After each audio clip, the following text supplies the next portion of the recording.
Olá, bem-vindo a mais um episódio. Hoje a gente está aqui com o José Rigg.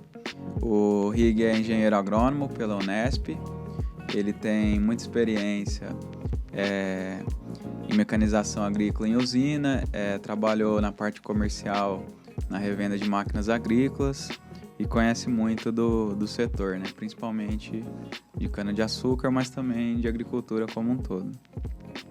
E a gente está recebendo ele aqui para a gente falar principalmente do Dia Nacional da Conservação de Solo, certo? Eu queria começar perguntando para o Rigg por que foi criado esse dia, né? Por que tem essa data? Ok. Marcelo, eu acho que foi um tema assim, muito apropriado para a gente iniciar o nosso trabalho sobre a conservação de solo, né? Porque o solo é um ser vivo. Certo. E é a base de toda a nossa agricultura, né? Que nós precisamos ter esse conhecimento e esse respeito pelo solo, né? Então, o Dia de Conservação do Solo foi agora no dia 15 de abril, último, né? E ele foi criado em 1989 pelo MAPA, pelo Ministério da Agricultura, né? Que é um tema para ser lembrado, para ser respeitado. Eu acho até que as escolas, tanto as escolas particulares ou as escolas do governo, a gente valorizar esse dia junto aos alunos e tal, porque é a nossa base, como eu falei, a nossa base de produção, né? E hoje nós estamos falando em sustentabilidade, falando em qualidade, nós estamos vendo nesse ano, principalmente que passou, o estresse hídrico que as culturas estão passando. Se você tem um solo bem estruturado, bem formado, você consegue minimizar, pelo menos um pouco, essa questão climática e tal, porque você vai ter um sistema radicular abrangente, profundo, né? Então, eu acho que é muito oportuno a gente estar falando um pouco sobre conservação de solo, né? Legal. E assim, das práticas que você vê hoje para conservação de solo, quais são aquelas que estão tendo mais sucesso, são mais modernas? Não, hoje, o que nós podemos falar em termos de conservação de solo é o plantio direto, né? Que esse vamos falar assim, é a cereja do bolo aí em termos de conservação de solos. Por quê? Você, com a conservação, com o plantio direto, você tem três pilares, né, do plantio direto, que é o quê? Você não revolver o solo, você manter o seu solo com uma cobertura vegetal, ou uma planta viva ou a palhada, né, ou a planta morta, a palha, e você ter um critério de ter uma rotação de culturas ao longo ao longo dos anos, né? Certo. Então, o que você vai ter aí? Você vai ter um solo que ele vai estar protegido, certo? Ele vai estar em condições esse seria a agronomia regenerativa que a gente fala, certo? O solo vai estar produzindo um produto final, uma cultura, um grão, alguma coisa, mas, ao mesmo tempo, ele vai estar tendo condições de se preservar, certo? Através do sistema radicular das plantas e tal. Então, está muito ligado a isso, né? Deixa eu fazer outra pergunta, que é o seguinte. Você tem muita experiência com a mecanização e tem muita experiência com a parte agronômica do solo. Qual que é esse conflito que existe entre você mecanizar, colocar um monte de máquina pesada na lavoura? O que isso acontece com o solo? É um problema grave para o solo, essas máquinas mais pesadas? Não, a mecanização, é lógico que hoje nós não vamos sobreviver, a agricultura não vai sobreviver sem mecanização. Certo. Né? A mão de obra hoje está se especializando, está criando novas linhas de trabalho dentro da agricultura, mas vai precisar da mecanização, tá tá certo? E é perfeitamente viável você ter a mecanização com conservação de solo, tá certo? Porque hoje, o que nós temos hoje, por exemplo?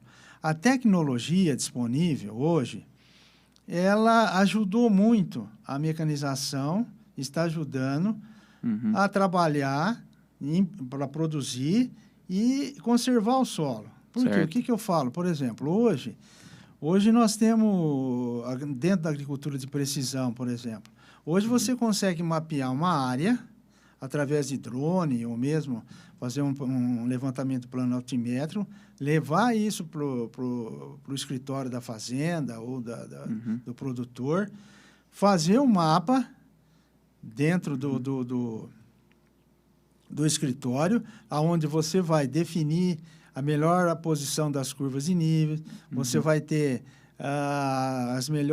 definir já as melhores saídas da sucação ou do produto final da lavoura, né? E isso daí, você salva esse num pendrive e coloca no piloto do trator. O trator vai fazer toda essa operação. Então, você consegue prever linhas de tráfego, áreas de manobra, e isso você vai preservando o solo. Legal. Né? É lógico que a gente tem que ter uma preocupação muito grande em termos de compactação de solo, mas a tecnologia de hoje permite que você utilize a mecanização de uma melhor maneira possível, preservando o solo e produzindo esse tipo de os produtos finais, né? Ainda nessa parte assim de mecanização, o que você vê que hoje é um desafio para a mecanização assim, de fazendas, mesmo usinas que têm áreas maiores, mas qual que é o principal desafio na implementação dessas máquinas? Isso daí, Marcelo, o que acontece é o seguinte, que eu vejo, a palavra é gestão, tá certo? É gestão e ligado com treinamento, né? Porque a hora que você chega uma máquina na fazenda ou na usina, uma máquina nova, é uma alegria para todo mundo. É uma alegria para o dono da fazenda, é uma alegria para o gerente lá, para o administrador da lavoura, é uma alegria para o operador, certo? É muito valorizado uma chegada de uma máquina, certo? Mas as pessoas, os usuários, eles têm que, primeiro, ter esse treinamento para conhecer o equipamento. Como tem muita tecnologia embarcada, ele precisa, tanto os gerentes como os operadores, eles têm que definir o que eles querem fazer, tá certo? E o operador, ele vai estar dentro de uma cabine do trator com 2, 3 monitores. Ele precisa saber o que ele está vendo lá, quais as respostas, quais as coisas, certo? Então, quando eu falo que é gestão, quem que é o gestor da fazenda e coisa, tem que se programar através ou do próprio concessionário. Hoje os concessionários fazem uma entrega técnica, mas você pode pedir um treinamento mais específico, tá certo?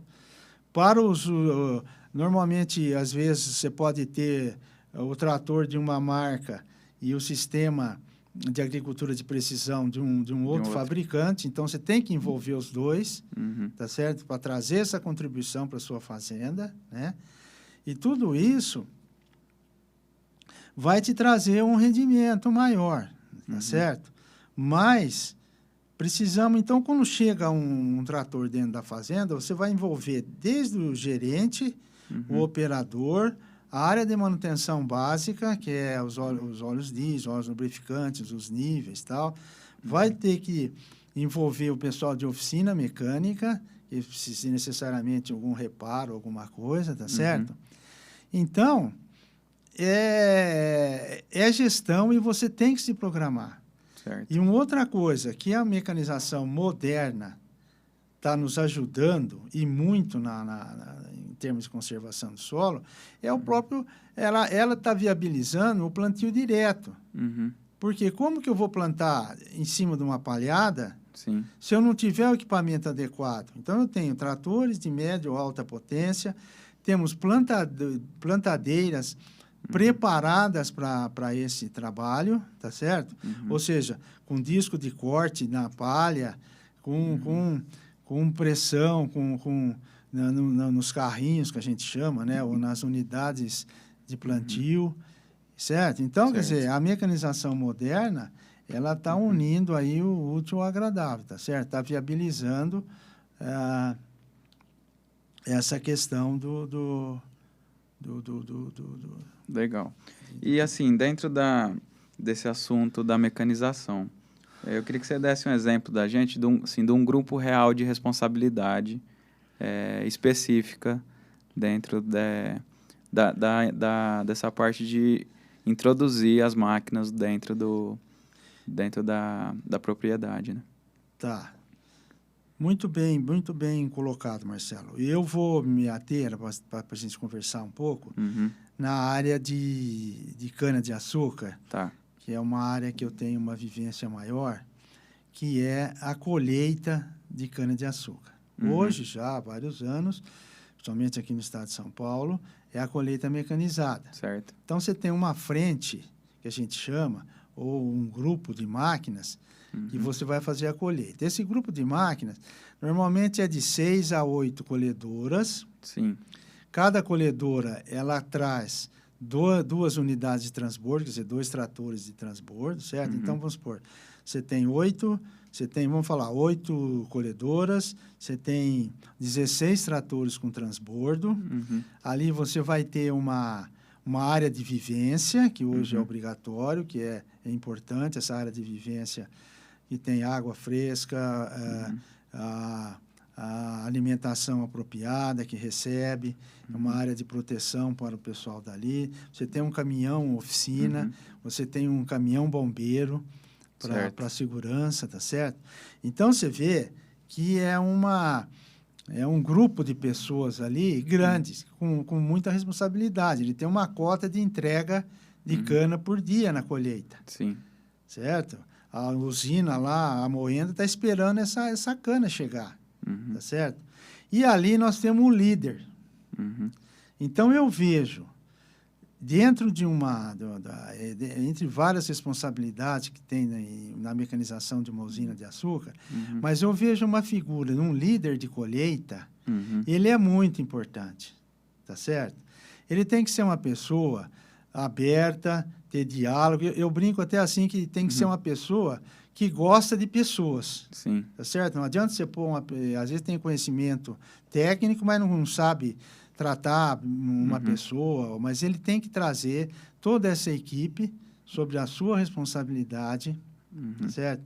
E então, ele é responsável, além da entrega da cana, ele tem a responsabilidade de qualidade do serviço, certo? Qualidade de matéria-prima. Vamos falar, se é uma cana que está com alta produtividade, ou uma variedade que tem muita palha, muita folha, então talvez tenha que diminuir a velocidade da máquina, aumentar a rotação dos extratores. Outra coisa, a outra qualidade é perda de cana. Isso é muito importante na colheita. E está na mão do líder isso. Ele pode andar atrás da máquina e ver se está perdendo cana. Então, talvez ele tenha que mudar a rotação, reduzir a velocidade da máquina, certo, ou até subir na máquina e conversar com o operador, tá certo? Então, ele é uma pessoa que, como nós falamos de gestão, a gerência agrícola ali da usina tem que dar uma importância muito grande para esse líder. E outra coisa, como nós trabalhamos, normalmente se trabalha em 3 turnos, são 3 líderes, tá certo? Sim. Um no primeiro turno, no segundo e no terceiro. Sim, 3 líderes por frente, né? Por frente, é. Então, o que acontece? O segundo turno, ele tem que deixar preparado a área de colheita para o terceiro turno, que o terceiro turno é à noite. Sim. à noite a gente sabe, as dificuldades aumentam. Sim. Então, o que ele tem que fazer? Ele tem que ter uma visão, o do segundo turno, já tem que ter uma visão de tentar, se é uma área ruim, se é uma área declivosa, se é uma área que os talhões são curtos. Então, vamos tirar isso de dia e deixar as melhores áreas para a noite, para a gente manter o rendimento, certo? Certo. Então, eu vejo assim, tanto na área de colheita, né, que é importante, e também na área de plantio, né? Não sei, a gente pode depois conversar um pouco sobre plantio, né? Sim. Para ver, né? Marcelo, se você me permite, eu gostaria de só voltar um pouquinho na conservação do solo, certo? Tá. Falar um pouco de história, Tá. porque eu acho que é muito importante a gente valorizar os profissionais que iniciaram a conservação de solo aqui no Brasil. Os pioneiros, né? Os pioneiros, né? Porque o que acontece, ó? Por volta dos anos 50, a Secretaria de Agricultura do Estado de São Paulo, ela montou as Casas das Lavouras. Casa da Lavoura era um local, ele foi escolhido alguns municípios importantes, aí criou uma Casa da Lavoura. Era uma casa. Isso a nível estadual? É, estadual. Era uma casa mesmo, certo? E que ali tinha, normalmente você tinha um agrônomo e um ou dois técnicos agrícolas. E ali era um ponto de encontro com dos agricultores. Certo. Porque na época, aí em 50 e tal, não tinha essas cooperativas hoje que dão total apoio para os agricultores, mesmo essas grandes empresas que têm uma equipe de agrônomos bem formados, que vão nas usinas e tal. Lá, aquele tempo era ali, o agrônomo, o produtor às vezes ia lá, se tinha alguma dúvida, ele ia lá, semente, coisa, sabe? E essa questão de conservação de solo, com as Casas da Lavoura, começou já a ter preocupação, tá certo? As pessoas, os agrônomos, os técnicos começaram a rodar e ver, entendeu? Inclusive, ó, em 1964, tinha uma publicação da Casa da Lavoura, da Secretaria da Agricultura, que chamava Notas Algodoeiras. Era da seção de algodão, tá certo? E em 1964, saiu uma reportagem dizendo assim, a região da Alta Mogiana está ameaçada pela erosão. A Alta Mogiana é a região ali de Marília, Gália, Tupã, sabe? São solos um pouco mais arenosos, os argissolos, ou os solos latossóis mais arenosos um pouco. Então, já tinha começou a ter essa preocupação, inclusive de publicações, né? Para levantar essa importância do solo. E eu quero valorizar aqui o trabalho dos técnicos agrícolas, porque o que acontecia? O técnico agrícola, o agricultor ia lá na Casa da Lavoura e falava, quero marcar minhas curvas de níveis e tal aqui. O técnico agrícola, mais um auxiliar, que ia na propriedade. Sim. O técnico ia com nível e a outra pessoa que ia com uma régua e ia estaqueando. Então, eles entregavam as áreas estaqueadas para aquele produtor. Para aquele produtor. E sem recurso praticamente nenhum. Precisava levar um facão, que precisava abrir alguma picada ou alguma coisa. Às vezes o agricultor levava lá um almoço para eles, alguma coisa, mas se não, era aquilo lá, né? E depois disso, o que o agricultor iria fazer, ele recebe a área estaqueada dele, ele não tinha hoje as tecnologias disponíveis para a curva de nível. Sim. Ele tinha lá, o que ele tinha? Tinha um tratorzinho 65X, 65 HP, ou menor um pouco, um aradinho de 2 discos, que ele ia seguindo as estacas, ia passando 2, 3 vezes aquele arado no mesmo local ali e fazia um camaleãozinho, né? Sim. Então, você vê que a parte de conservação de solo, os agrônomos, Secretaria da Agricultura, as Casas da Lavoura, já desde muitos anos estavam preocupados com isso, né?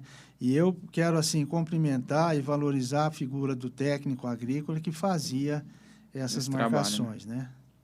É muito Legal. importante isso, né? Para a gente lembrar, né? Quem foram os pioneiros aí para esse trabalho. Certo.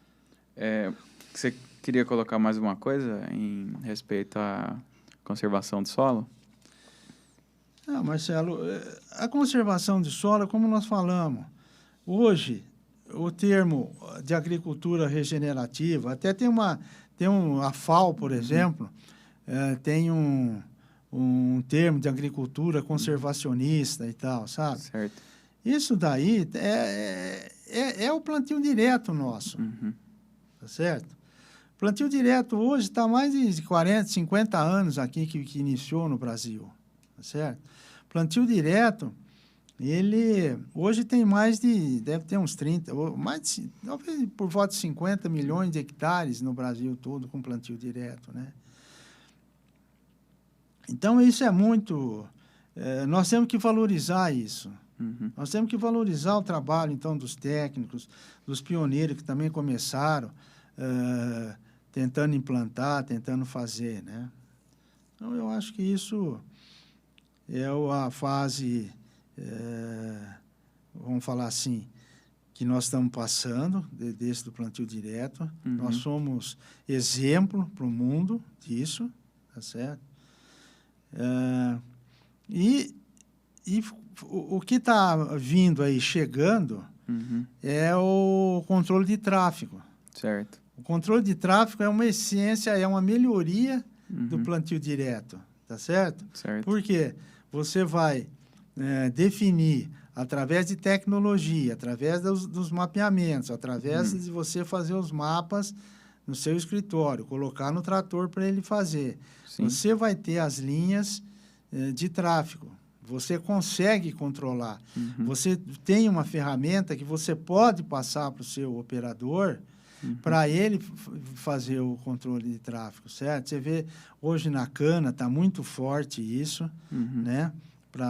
Com relação, então, à colheita, mesmo plantio, certo? Mesmo no grão, hoje já estão também fazendo um mapeamento na área de colheita, que as colhedeiras de grãos, normalmente tem uma bitola de 3 metros, então eles estão tentando fazer o tráfego das centralizado, outras, né? Localizado ali e tal. Então, basicamente, eu acho que o Brasil, em termos de conservação de solo, nós somos um exemplo, sim. Temos que valorizar os nossos agricultores e os técnicos das áreas.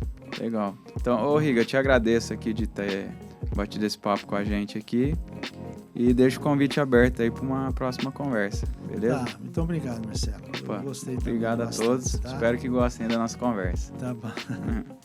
Beleza.